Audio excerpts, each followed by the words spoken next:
요즘은 해외여행을 가는 것이 그렇게 어려운 일이 아닙니다. 우리 청년들만 봐도 휴가 때가 되면 해외로 여행을 쉽게 가는 것을 봅니다. 그렇게 해외여행을 갈 때 외국에 사는 친척이나 또는 친구가 여행을 온다든지 아니면 우리나라 사람들이 그렇게 여행을 해외에 간다든지 할 때 어디 좋은 곳을 구경시켜 줘야 할 때가 있는데 그럴 때 빼놓을 수 없는 것이 바로 안내자가 미리 휴가를 낸다든지 해서 찾아오는 손님들을 안내할 시간을 내는 것입니다. 왜냐하면 이번에 제가 가게 되면 구경 좀 시켜주세요 라고 말할 때에는 그 구경과 함께 구경시켜줄 안내자도 포함해서 요청하는 말이기 때문입니다. 그럼에도 불구하고 그런 손님들이 왔을 때 친구나 친척이나 그렇게 왔을 때 당신이 이곳을 구경하고 싶다고 해서 내가 아주 재미있고 즐거운 곳으로 일정을 다 짜고 예약을 해 두었으니 당신 혼자 잘 다녀오세요 라고 말하면 어떻게 될까요? 그것은 멀리서 찾아온 그 손님에게 대한 얘기도 아니고 또 손님 입장에서 볼 때는 여행간 입장에서 볼 때는 당황스러운 일이 될 것입니다. 아무리 여행이나 구경이 좋다 그래도 그것을 잘 안내해 줄 것으로 기대했던 사람이 동행해 주지 않으면 그 낯선 나라에서의 여행 자체가 어려울 뿐 아니라 여행 가는 기분 내내 그 기분이 좋지 않을 것이기 때문입니다. 여행을 가게 되면 그것을 잘 아는 사람들이 또 언어도 통하고 지리도 알고 그런 사람들이 좋은 곳으로 안내해 줄 때에 그 여행 가는 사람의 마음은 가기 전부터 마음이 든든하고 여행 가서 더더욱 즐거운 것입니다. 근데 그게 안 되면 여행 자체가 즐겁지가 않아요. 당황스럽고 어려운 일정이 내내 될 것입니다. 이스라엘 백성들이 바로 그런 처지에 빠진 적이 있었습니다. 본문 1절부터 6절의 말씀이 그런 내용인데요. 하나님께서 이 말씀을 하실 때에는 이 백성들이 금송아지 우상을 만들어서 그 앞에 절하는 이 우상숭배 사건이 일어난 직후였습니다. 그 일로 화가 나신 하나님께서는 그들에게 이미 약속하셨던 이 가나안 땅의 약속은 하나님의 신실하심 때문에 지켜주겠다고 하시면서 한 가지 변경사항을 추가하셨어요. 그것이 바로 내가 너희들을 가나안 땅으로 들어가게는 해주겠다. 그러나 나는 더 이상 너희와 동행하지는 않겠다는 말씀입니다. 이 말씀은 백성들에게 있어서 가나안 땅에 대한 모든 희망과 기쁨을 완전히 다 사라지게 만드는 것입니다. 왜냐하면 하나님께서 동행해 주지 않으시는 가나안 땅은 더 이상 기쁨의 땅이 될 수가 없었기 때문입니다. 그래서 백성들은 그 즉시 자기들에게 있던 단장품, 즉 우상 장식품들을 말해요. 그런 것들을 다 버리고 회개하면서 어떻게 해서라도 하나님께 다시 동행해 달라고 간구하기 시작했습니다.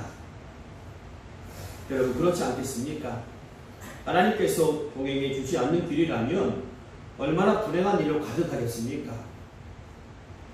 그렇지 않겠습니까? 여러분이 이 땅을 살아가는 길이 하나님 동행해 주지 않는 길이라면 여러분의 일상의 삶이라는 것이 얼마나 위험천만하겠으며 얼마나 절망스럽겠어요.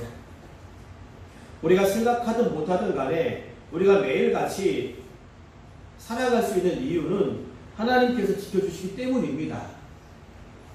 하나님이 그 도우심을 거둬가고 계신다면 우리 가운데 매일매일 무사할 사람은 아무도 없습니다. 그렇죠. 그러므로 우리 성도들에게 하나님과 동행하는 삶이란 생명보다 더 중요한 것인 줄 우리가 알아야 합니다.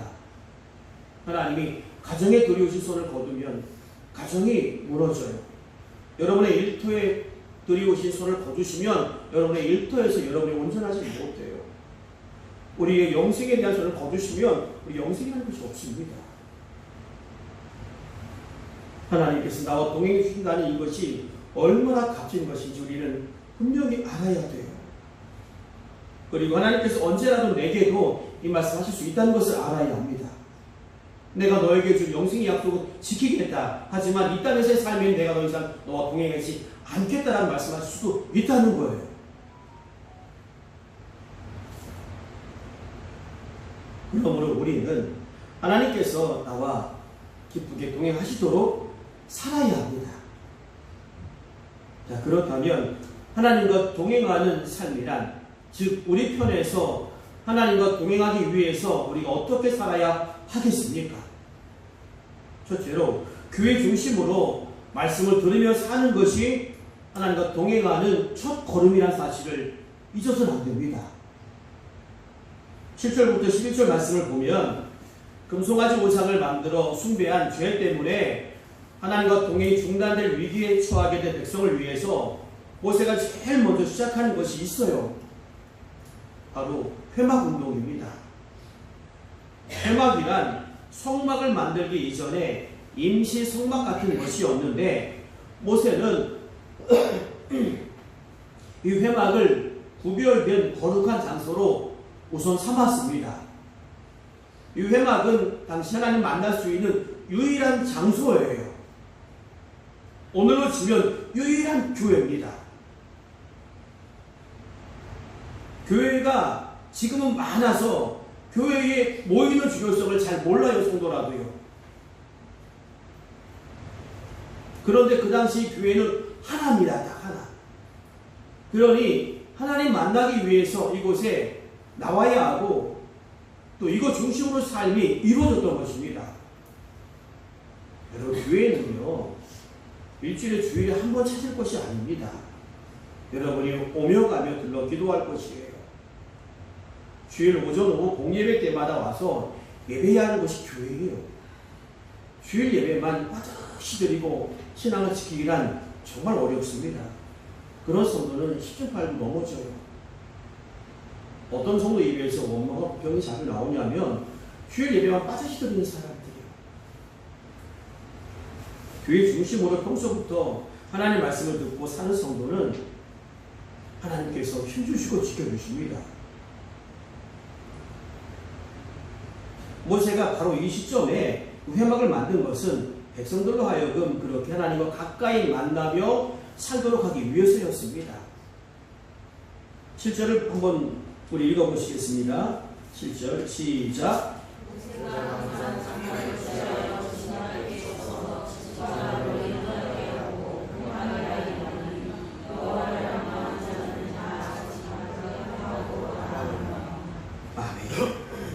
여러분이 읽으셨죠? 여호와를 앙모하는 자들은 다 어떻게 했다? 그 회막으로 나아갔다고 기록하고 있습니다. 이것은 우리가 하나님을 만나기 위해서는 하나님이 정하신 예배 장소로 나아가야 한다는 것입니다. 8절에 보면 특히 모세가 그 회막으로 나아갈 때면 모든 백성이 다 자기 집 문 앞에 서서 모세가 회막에 들어가기까지 바라보았다라고 했는데, 이것은 우리가 교회를 대할 때, 성전을 대할 때 항상 경건한 태도를 가져야 된다는 것입니다. 여러분은 교회를 어떻게 대하고 있습니까? 또 10절에 보면 그 회막의 구름 기둥에 설 때에는, 즉 하나님께서 친히 자신을 나타내실 때, 그때는 모든 백성들은 자기 장막에서 다 일어나서 서서 예배했다라고 했는데, 이 말씀은 하나님 앞에 나올 때 성도들은 당연히 마음 깊은 곳에서부터 하나님 앞에 최고 예배를 올려드려야 된다는 것입니다. 여러분이 하나님께 예배하는 태도는 평소 어떻습니까? 일찍 와서 준비합니까? 기도로. 이런 모습들은 바로 성도들은 모든 생활을 교회 중심으로 살아야 된다는 것을 분명하게 가르쳐주는 것입니다. 교회는요, 일주일에 한 번 찾을 것이 아니라 하루에 몇 번 찾아나가야 될 것이 교회예요. 교회가 물론 하나님께서 임재하신 상징적인 장소이기 때문에 하나님을 앙모하고 하나님을 정말 바라는 자들은 교회에 찾아 나오게 된다는 것입니다. 여러분, 일주일 내내 살면서 교회를 한 번도 안 찾아온 사람과 교회를 매일 찾아 기도하는 사람과 삶이 같겠습니까? 이 영적 전도 현장에서 하나님 누구에게도 힘을 주시겠습니까? 교회를 자주 찾는 사람에게 자동적으로 영적인 힘이 주어집니다. 그런데 교회를 멀리하는 사람들은 자동적으로 힘이 갈 수가 없어요. 하나님 교회를 통해서 성도에게 영적인 힘을 주시도록 흐름이 정해져 있기 때문입니다. 사랑하는 여러분, 그처럼 백성들의 생활 중심이 된 회막에서 과연 어떤 일이 일어나고 있었을까요? 그것은 곧 11절에 나오는 대로 사람이 자기의 친구와 이야기함 같이 여호와께서 모세와 대화하시는 것, 그런 일이 일어나고 있었어요. 여러분, 사람이요 친한 친구를 만나면 얼마나 얘기할 게 많겠습니까? 또 사람이 자기 친구를 만나서 못할 말이 뭐가 있겠습니까? 이처럼 하나님께서 회막을 통해 모세와 그런 깊은 말씀의 교제를 나누시고 또 백성들은 그런 모세를 통해서 하나님 말씀을 전해 들을 수가 있었던 겁니다. 바로 말씀을 통한 하나님과 백성들의 교제, 바로 이것이 회막에서 일어난 가장 중요한 일이었으며 이것이야말로 백성들이 하나님의 동행하심을 계속 누리기 위해서 가장 기본적이면서 가장 중요했던 일인 것입니다. 말씀을 통한 교제, 교회 중심의 삶이요. 그러면 하나님과 동행하는 삶을 여러분이 살기를 원한다면, 다시 말해 하나님께서 여러분에게 날마다 동행해 주시길 바라신다면 여러분이 먼저 교회 중심의 삶이 현실적으로 이루어져야 합니다. 여러분에게. 내가 그렇게 살지 않으면서 동행해달라고 구한다는 것은요, 되지 않을 일이에요. 그렇게 내가 먼저 교회 중심의 삶을 현실적으로 살아낸다면 하나님께서 나와 동행해 주시는 것은 자동적인 순서인 것입니다. 그리고 그 교회 안에서 일어나는 가장 중요한 일이 바로 말씀을 통해서 하나님과 교제하는 거예요. 하나님께서 오늘날 성경을 통해서 사람이 그 친구와 이야기하는 것 같이 우리에게 직접 말씀해 주고 계시기 때문입니다. 다시 말해서 교회 중심으로 살아야 곧 말씀 중심이 되고, 그렇게 말씀 중심으로 살아야 진짜 하나님 중심으로 살 수 있게 되는 것이고, 그럴 때 하나님과 동행하는 삶이 이루어지는 것입니다.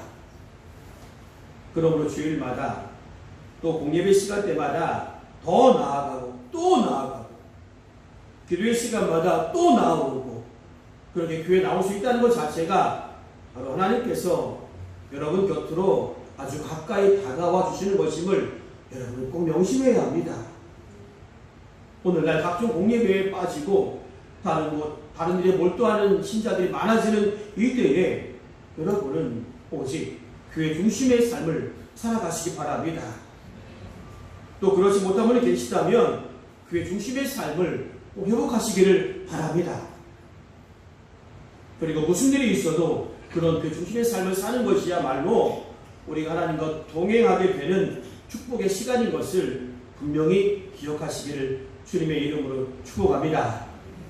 두 번째로요, 기도함으로 하나님의 인도하심을 받는 것이 하나님과 동행하는 방법입니다. 바로 12절부터 16절 말씀인데요. 아까 1절에 보시면은 하나님은 이제 나는 더 이상 이 백성들과 동행하지 않고 모세 혼자서 백성들을 이끌어 가나안 땅에 들어가도록 해주겠다고 하셨어요.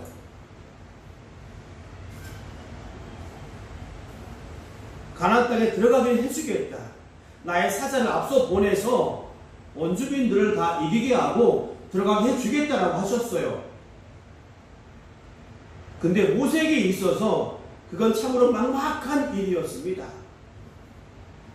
여러분, 오늘 행할 일을 또 내일 내가 가야 할 길을 하나님이 인도해 주시지 않는다면 아무리 광야 여행에 차질이 없고 저 풍요한 세상 속에 정착해서 살아가게 된다 하더라도 하나님께서 동행하지 않는 그 땅이라는 것은요, 이미 하나님의 은혜가 없는 미래라는 것을 모세는 알았기 때문입니다.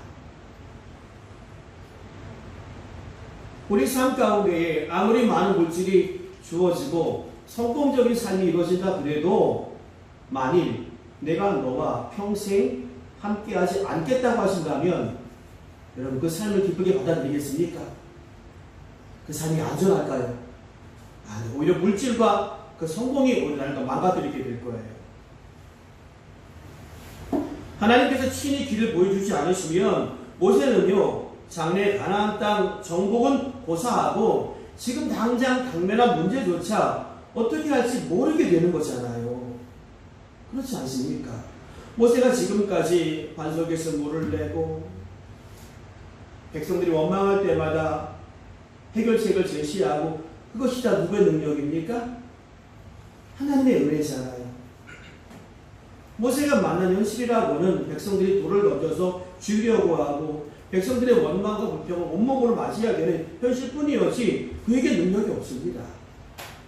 돌아보니 다 은혜였어요. 근데 그 하나님 나와 동행해 주지 않겠답니다. 어떻게 살아갑니까 그러면? 그래서 모세가 기도하기 시작해요. 하나님, 제가 정말 하나님의 은총을 입은 자라면 제발 주님의 길을 저에게 보여주세요. 즉 저와 동행하는 걸음을 멈추지 말아주세요라는 것입니다. 또한 이 하나님께서 인도해 주지 않으시는 길이라면 아예 출발할 필요조차 없는 길이라고 그는 여겼습니다. 성공이요, 가나안 땅 정복하는 거요, 하나님 다 필요 없습니다. 아버지와 동행하는 걸음이 아니라면 그것은 내게 아무 의미 없고 오히려 제게 그것은 독이 될 뿐입니다 라는 걸 알았어요. 하나님이 함께하지 않은 성공이라는 것은요, 내게 독이 됩니다. 하나님이 함께하지 않은 물질이라는 것은요, 나를 죽이는 것이 돼요. 그래서 모세는요, 하나님 제발 그 말씀을 거두시고 우리를 용서하시고 다시 동행해 달라고 간절히 기도한 것입니다. 사랑하는 여러분, 우리가 어려움 당할 때 가장 필요한 건 기도예요. 기도해야 될 사람이 도무지 기도하지 않으면 하나님은 어떻게 해서라도 그 사람을 기도의 자리로 불러내시고야 맙니다. 그런데 그리스도인 가운데 이 문제에 있어서 하나님과 힘겨루게 하는 사람들이 얼마나 많은지 몰라요. 발등에 물이 떨어져야만 기도하겠다는 사람들이 얼마나 많은지 모르고 발등에 물이 떨어져 타고 있는데도 기도하지 않는 사람들이 얼마나 많은지 몰라요. 하나님은 우리 사랑하시기 때문에 우리와 만남의 장, 그 소원을 절대 포기하지 않습니다.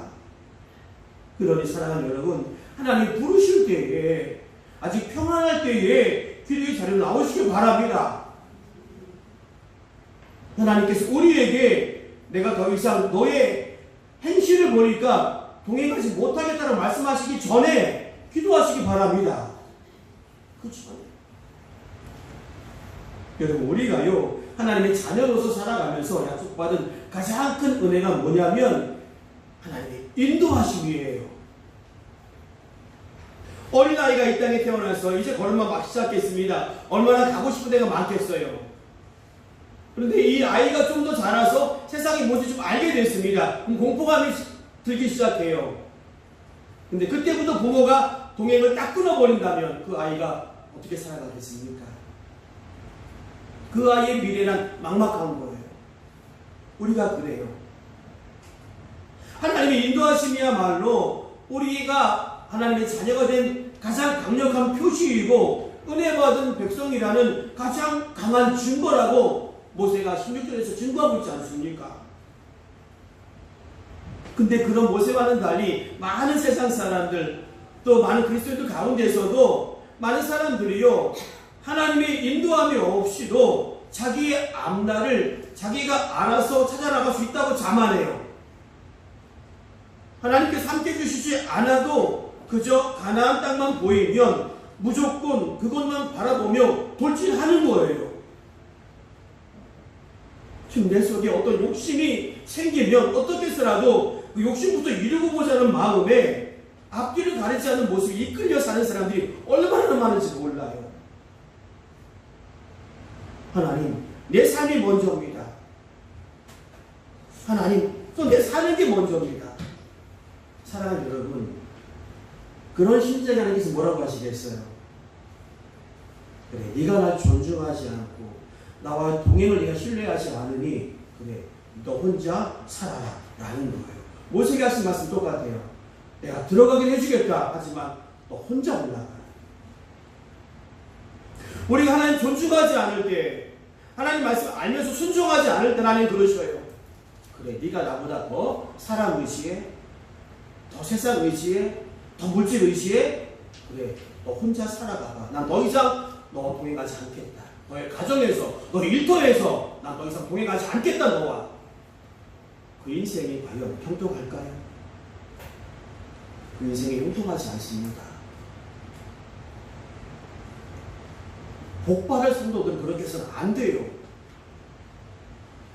오늘날 마귀사탄은 끊임없이 우리 유혹합니다. 너부터 살아야지. 너부터 챙겨야지. 너의 미래 미리 준비해 놔야지.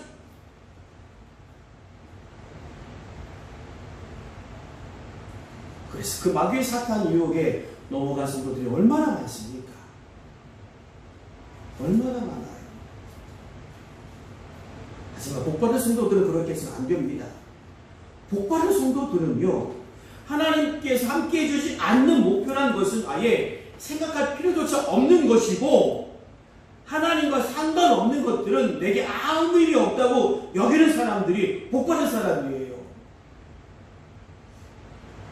모세처럼 하나님께서 동행해주지 않는 성공이라는 것은 내게는 성공이 아니라고 여기는 것. 아브라함처럼 세상이 주는 물질을 안 갖겠다. 나는 하나님 주시는 것으로 먹고 살겠다라고 고백하는 사람이 진짜 복받은 성도들인 거예요. 진짜 복받을 만한 성도들은요, 하나님이 인도해 주지 않는 앞날이란 아무리 가난이고 뭐고 출발할 필요조차 없고 노력할 가치조차 없는 것인 줄 알고 자기 앞날에 대해서 무엇보다도 하나님께서 동행해 주실 것을 간절히 바라는 그런 사람들이요. 그런 사람. 어떤 어려운 가운데서도 순종하는 사람들이요.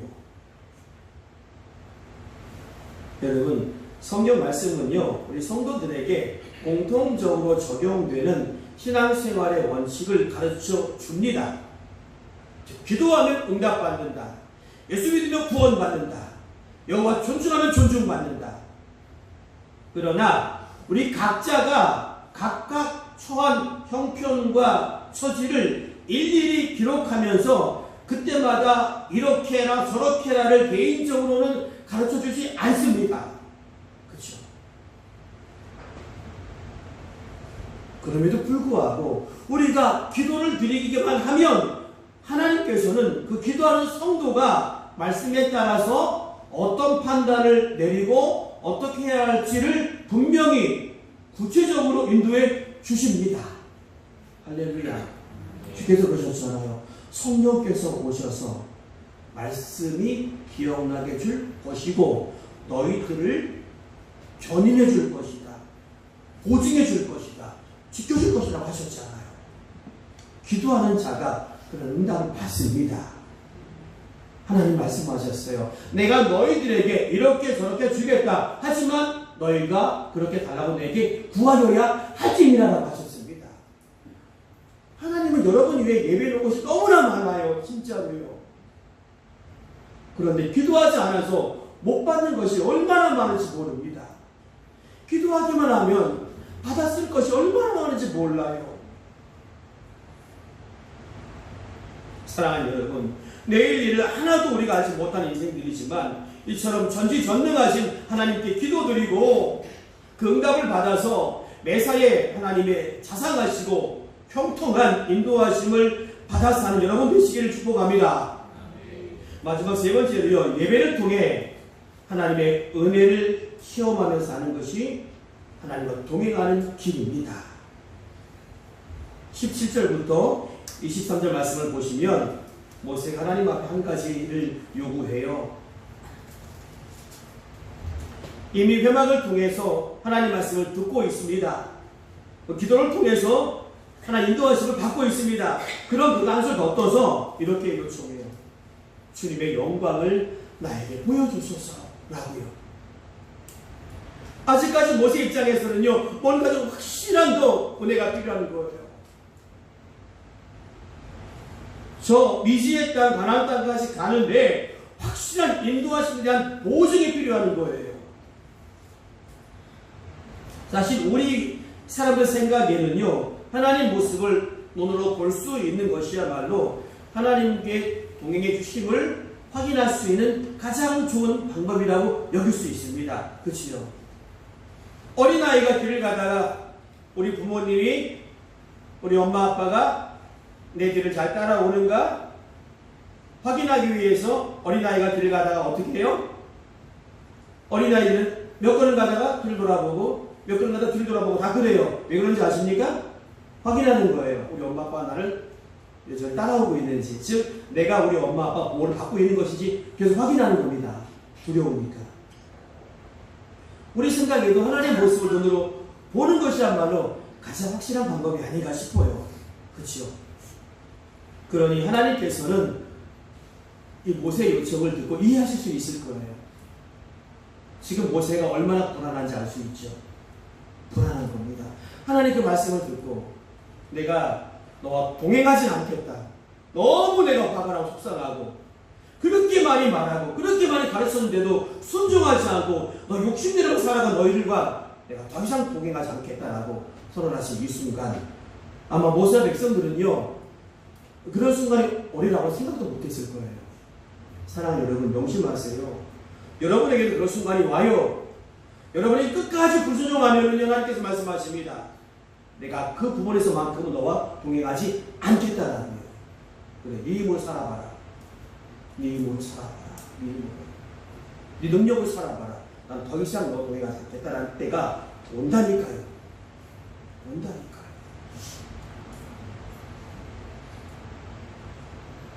모세가 그 선언을 듣고 얼마나 놀랐겠습니까? 너무 놀라고 너무 불안한 거예요. 그래서 요청하는 거예요. 하나님, 보여주세요.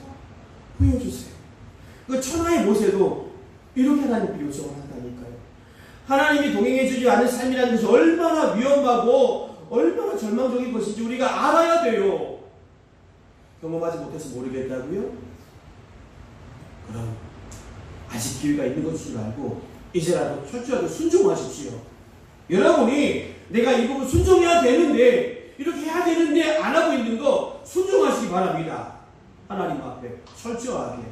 하나님 그 부분에서 네가 나보다 그걸 더 신뢰하고 네가 나보다 이걸 더 신뢰하니 그래, 그것과 살아봐라.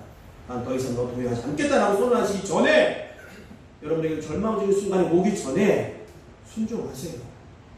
지금 이 모세의 모습 통해서 우리 그걸 봐야 돼요.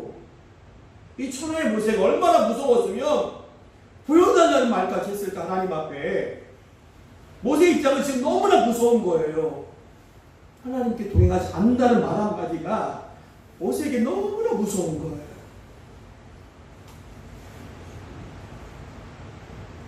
근데 하나님께서 그 요청을 거절하십니다. 네가 내 얼굴을 보지 못하리니 나를 보고 살 자가 없으리니라. 거절하십니다. 여러분, 당연한 겁니다. 죄인된 우리가 거룩하신 하나님의 빛나는 영광을 직접 대한다면 당장 죽을 수밖에 없는 것은 뭐와 같냐면, 땅속에서만 평생 살던 벌레가 햇볕에 노출되는 순간 당장 죽게 되는 것과 마찬가지예요.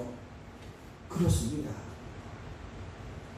근데 하나님께서, 너무나 좋으신 하나님께서는요, 모세가 하나님을 직접 보지 못하게 하시고 대신 하나님의 등을 보여주십니다. 근데 이것도 실체가 아니에요. 다만 상징적인 의미에서 하나님의 등만 보도록 하셨습니다. 즉 하나님께서 모세의 기도를 들으시고, 모세가 너무 무섭고 절망스러운 상황에서 간절히 기도하는 걸 들으시고 뜻을 돌이키셔서 그래 네가 나를 다시 그렇게 의지하고 이 백성들이 단장품, 우상들 즉 자기가 따른 욕심들을 다 내려놓고 순종하겠다 결심하니까 그래 내 뜻을 돌이켜 다시 동행해 주겠다고 하나님께서 확신을 주기 위해서 어떤 모세에게 확신을 주는 장면인 거예요. 이 장면이요. 하나님께서는요 사람이 하나님 영광을 직접 보는 것 이상으로 더 확실하게 하나님의 존재를 체험할 수 있는 길을 보여주셨습니다. 하나님 모세에게 등을 보여줬다는 그 상징적인 의미가 뭐냐면 바로 성도들의 삶 속에 직접 간섭하심으로 그 하나님의 손길을 체험하게 만들어 주시는 거예요. 그리고 그런 일을 통해서 그 사람으로 하여금 하나님 직접 배워묻는 것 같은 감동을 느끼게 해주시는 겁니다. 여러분 만약에 이 모세가 하나님 직접 만났다면 얼마나 감동이 컸을까요? 그 순간에 보면 죽으니까 볼 수는 없습니다만 우리가 예컨대 그렇게 보았다면 하나님 봤다면 얼마나 마음이 감동되며 얼마나 마음이 확신이 들었을까요? 그렇죠. 마치 어린아이가 길을 가다가 부모를 잃어버렸다가 다시 찾은 그 기쁨이요. 그 안도감. 하나님께서는 우리 하나님의 모습을 직접 볼 수 없으니까 대신에 내가 너희 삶 속에 직접 간섭해서 이끌어가며 여러 가지 사건, 사고를 통해서 그것을 다루어가면서 내가 너와 함께하고 있다는 것을 너로 체험하게 주마라고 약속해 주신 거예요. 그리고 그 이후로 지금까지 우리 삶 가운데 간섭하셔서 우리 삶을 이끌어가고 계시는 겁니다. 여러분 제가 그런 일 한번 경험했습니다. 일전에 병원에 입원하셨던 한 집사님을 신방에서 대화할 때요.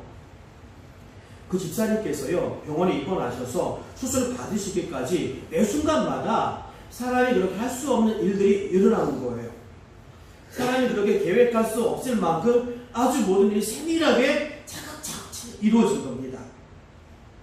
전혀 알지 못했던 길이 열려져서 좋은 병원에 수술받게 된 것, 또 수술비가 너무 많아서 걱정이 됐는데 수술비를 어떻게 해서 지원받아서 저렴하게 수술받게 된 것, 또 수술하던 중에 수술을 집도하던 의사가 예상하지 못했던 일이 벌어져서 그분의 생사를 두고 총각을 다투는 일이 벌어졌는데 하필 그때 꼭 필요한 의사가 가까운 곳에 있어서 즉시 콜받고 달려와 주었던 것. 그래서 수술 중에 정말 위험한 순간을 만났지만 극복하고 잘 마치게 되었다는 겁니다. 수술을 마친 후에 제게 그런 이야기를 해주면서 그 집사님은요 그 일에 동원된 여러 사람들을 이야기하는 것이 아니었어요. 그런 사람이 나타나 도와줘서 너무 고마웠어요. 그 의사가 있어서 너무 다행이었어요. 이런 이야기를 하지 않았어요. 오직 하나님만 높여주셨어요.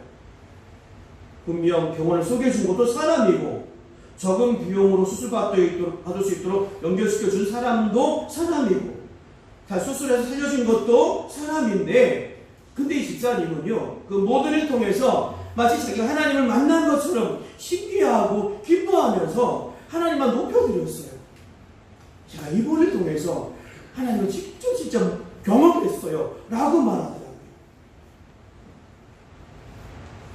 그리고 그 일 후에 집사님의 신앙생활이 달라졌어요. 삶의 방향이 달라졌어요. 여러분 그렇습니다. 사람이요 자기 삶을 통해서 일어나는 놀라운 역사들을 체험하고 그 일이 우연이 된 것이 아니라 하나님께서 간섭하시고 개입하시고 이렇게 저렇게 섭리하셔서 이루어 주신 것인 줄 알고 깨닫는 그것이 바로 하나님께서 나와 동행하시고 계시다는 것을 직접 체험하는 순간이 되는 겁니다. 그래서 깨닫는 게 은혜예요. 사랑하는 여러분 깨닫는 것이 은혜입니다. 매 주일마다 말씀이 증거될 때 깨닫는 것이 은혜인 줄 알고 여러분 예배하기 전에 기도하셔야 돼요. 말씀을 통해서 깨닫게 주옵소서라고요. 이 말씀이 다른 사람이 아닌 나를 위하신 말씀인 줄 알고 이 말씀 통해 깨닫게 달라고 기도하셔야 돼요. 그 말씀 깨닫는 순간이 내가 하나님을 만나는 순간이기 때문입니다. 사랑하는 여러분 모세는요, 그의 전 인생을 통해서 순간순간마다 아주 놀랍게 역사하시는 하나님을 체험했어요. 그럼으로써 훨씬 더 자세하고 확실하게 하나님을 볼 수 있었고, 그것이 바로 하나님께서 모세와 동행해 주시는 분명한 표시였던 겁니다. 이전이라면 우연이라고만 여겼을 일들, 이전이라면 그저 운이 좋은 일이라고만 여겼던 일들이, 이전이라면 그저 그 일이 될 때가 돼서 이제 된 것이라고 여겼던 일들이 사실상은 하나님께서 그때 내 인생에 간섭하셔서 그때 이루어질 순간이었던 것입니다. 할렐루야. 그리고 그런 일들은 우리가 예배를 사모하는 가운데 우리 긍휼히 여기셔서 우리 삶에 간섭해 주신 하나님의 은혜였던 것입니다. 하나님은 오늘도 예배를 사모하고 예배 가운데 하나님만을 앙모하고 바라보는 그 성도들을 지극히 사랑하셔서 그 삶에 개입하여 이끌어 주십니다. 오늘 예배를 통해서 여러분이 하나님 만났다면요, 그 힘으로 한 주간을 능히 넉넉히 살아갈 수 있을 줄 믿습니다. 이제 마칩니다. 우리나라에 있는 직업분 중에서 우리나라뿐 아니라 세계 여러 나라에 이 직업이 있죠. 적게는 1억에서 2억, 많게는 5억이 넘는 연봉을 받는 직업이 있습니다. 바로 큰 배를 전문적으로 정박해주는 도선사입니다. 차로 따지자면 전문 주차요원 같은 거죠. 큰 배가 항구로 들어올 때에는요, 물길이나 암초 위치 등을 잘 몰라요. 그래서 그 큰 배를 평소에는 잔잔한 바다를 운행할 때는 충분히 운전하던 선장조차 배를 정박할 때는요, 위험해서 안 합니다. 특히 처음 가보는 곳, 익숙치 않은 항구에 들어갈 때는요, 선장은 아예 이 키를 놓습니다. 그럴 때에는 배가 항구에 들어오기 전에 배를 정박시키는, 배를 전문적으로 주차해주는 이 도선사, 그 도선사가 배에 올라와서 선장 대신에 배를 직접 조종하면서 그 선박을 안전하게 세워줍니다. 그 실력이라는 것이 기가 막혀요. 이걸 따기가 쉽지 않습니다. 빠르면 40대 중반, 보통 50대가 넘어야만 땁니다. 선장이 그저 지도를 보면서 혹은 무선으로 안내만 받으면서 배를 모는 것보다는 아예 그 길을 잘 아는, 그곳의 물길을 잘 알고 그곳의 암초 위치를 잘 아는 도선사가 배에 함께 타서 직접 인도해 주는 것이 훨씬 더 안전하기 때문입니다. 그렇죠. 여러분, 우리 역시 하나님 동행 그렇게 체험해야 되는 거예요. 진짜 하나님과 동행하는 성도는 그처럼 말씀과 기도를 통해서 받은 은혜를 스스로 삶을 통해 실제 생활 속에서 맛볼 수 있어야 합니다. 실제 생활 가운데 하나님의 인도하심을 맛보고 그걸 느끼고 깨닫고 고백하는 성도는 얼마나 든든할까요? 안 그래요? 여러분이 과거에 어떤 어려움을 만났을 때 그 일을 통해서 하나님의 큰 역사를 체험했다면 그때의 체험이 오늘 내 삶 가운데 어려움 만날 때 든든하게 작용하지 않습니까? 그래, 그때 하나님 날 도와주셨지. 하나님의 은혜로 내가 그때 극복하고 여기까지 왔지. 그 고백과 그때의 기억이 오늘 이기게 주지 않습니까? 우리가 그런 삶을 살기 위해선 오늘 순종해야 합니다. 여러분, 순종이라는 것을 결코 가볍게 여기지 마셔야 합니다. 오늘날 한국교회 성도들이 가장 못하는 게 순종이에요. 왜요? 자기 욕심이 살아있어서, 자기 고집이 살아있고, 자존심이 살아있어서 순종을 안 해요. 그 옛날 창활했던 축복의 시대를 마감하고 오늘날 고되게 살고 있는 이유가 뭐냐면 순종을 가볍게 여겨왔기 때문입니다. 내가 할 수 있는 것은 순종해요. 내 삶에 큰 타격이 없는 것, 부담이 없는 것을 해요. 내 삶에 부담이 느껴지면 안 해요.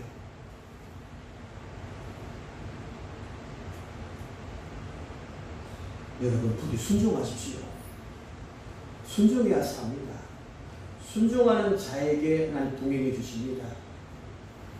여러분도 느끼지 않아요? 여러분이 친구들과 함께 어디 여행이나 시간을 보낼 때 여러분의 말을 존중해 주지 않고 여러분의 말을 안 듣고 자기의 마음대로만 하는 사람과 여러분 함께, 그런 사람과는 함께 하고 싶지 않아요. 그런 사람과는 어디 함께 가고 싶지도 않고요. 같이 있는 게 부담스럽지 않아요. 아예 안 만나잖아요. 그런 사람들은. 여러분도 여러분과 마음이 맞는 사람, 여러분의 말을 다 들어준 사람들을 주로 만나지 않습니까? 순종이 바로 그렇습니다. 하나님도 그러세요. 하나님께서 이 백성을 향해서 내가 더 이상 너희들과 더 이상 도무지 동행하지 못하겠다고 선언하신 이유는 그들이 순종하지 않았기 때문입니다. 순종이요, 가볍게 여기면 절대 안 됩니다. 부디 순종하십시오. 순종하면 기적이 일어납니다. 순종하면 축복입니다. 저를 따라해 보십시오. 즉시 순종, 이해가 안 되고 유익이 안 돼도 순종, 끝까지 순종. 이 세 가지가 순종의 3대 원칙입니다. 우리가 순종하지 못하는 이유는 내 생각이 많아서 즉시 순종을 못해요. 생각하다 보니까 이해가 잘 안 돼, 유익이 안 돼 보여 내게 순종하지 않아요. 순종하다가 내가 원하는 결말이 빨리 안 오면 순종하지 않아요. 그런데 순종은요, 즉시 해야 돼요. 이해가 안 되고 유익이 안 돼도 순종해야 돼요. 끝까지 해야 돼요.